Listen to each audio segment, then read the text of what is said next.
It's unfortunately made its way in our lives and the lives of our loved ones. I was finally in a good place in my life, and so I could not have heard what I thought I just heard. My doctor had just said to me, "Gabby, it doesn't look good. You have a large mass in your lung. It's either a bad infection or a cancer. I'm referring you to a lung specialist." I hung up the phone and turned my head. My 4-month-old son was peacefully sleeping in his bassinet next to me. My doctor had to be wrong. I ran upstairs. My husband was in the shower, but I didn't care. I swung open the shower and hugged him as I cried hysterically. It took a few minutes for him to make out between my cries and pauses that the baby was fine, he was still asleep, I was crying for me. Right away, he was in denial. I was only 26. Overall, pretty healthy. I was a new mommy. We had our whole lives ahead of us. There was just no way. The next couple of days and weeks consisted of many doctor appointments, blood work, and tests, and days followed by nights of extreme fatigue, and body aches, and depression. The specialist must have been in denial as well, because although I showed all these interesting symptoms with no signs of improvement, all he could say is, "There's no way it's cancer. You're too young. It's just a bad case of pneumonia." 7 months after the first dreaded phone call, the specialist calls to advise that at this point, the best option was to remove the mass along with half my lung. I will admit I was very naive. I trusted the doctors knew best. I did not do my own research or ask many questions. I was just tired of all the pointless antibiotics. I was tired of taking pain meds every day, but most of all, I was just tired of being tired. I wanted to be able to hold and play with my son. So there I go, off to surgery. I don't remember too much about the actual surgery. I just remember realizing it was over, but I didn't have the strength to stay awake. The next thing I do remember, I was like in a Frankenstein nightmare. I saw all these dark silhouettes, heard voices and machines, but had no idea what was going on. I couldn't breathe, I couldn't scream. All I knew is I didn't want to die and leave my son. The next morning, I wake up in ICU. My hands are tied to the bed. I have tubes and machines all over the place, and I see my husband with the most disappointed face. I shrug my shoulders and look around. He figured I was trying to ask what happened. He tells me I had stopped breathing.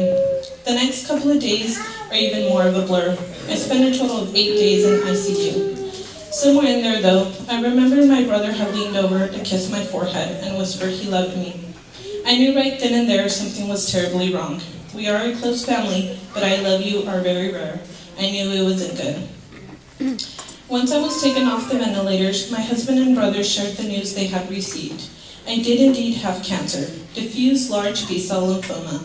Although I had no idea at the time what lymphoma or lymph nodes were, I took the whole cancer news very well. But then again, I was still hooked on to some good meds.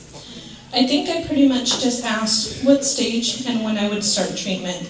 I wanted to go home and be with my son. Nothing I had been through to that point could have prepared me for the new battle, not even childbirth.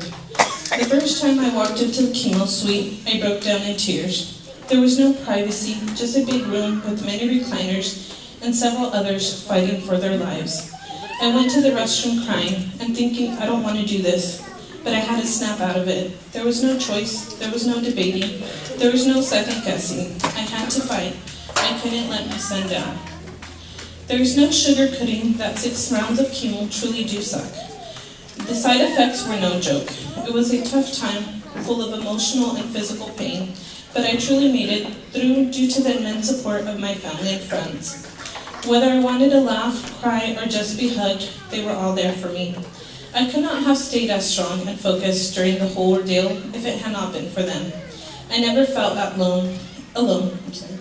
At times, I would even feel guilty because it was never like I had cancer. It was more of a we had cancer. But thankfully, we made it to remission. It's been about 2.5 years since my diagnosis. I know I am a lucky one. I was spared and allowed to live while many others become victims. I was given a second chance and a purpose in life, and I truly do believe it is to share my story and continue the fight for those we have lost. No one should ever have to go through the heartache my family did as I started my battle in the hospital, which consisted of an original misdiagnosis of stage 4 lung cancer. A mother and father should never be told their daughter has no choice. A husband should never be told he has to make his wife's final arrangements, nor should siblings have to discuss how they will help raise their their baby's son. Whether it's a good cancer or terminal cancer, we need to end them all. There is hope, there are miracles, we just have to believe and stay focused. Listen to your body, not just the doctors. Get second opinions, do some research, and help educate others.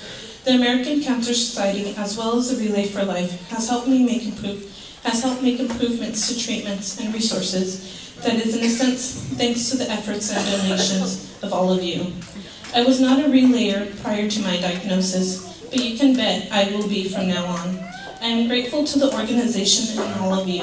Thank you for allowing me to share my story.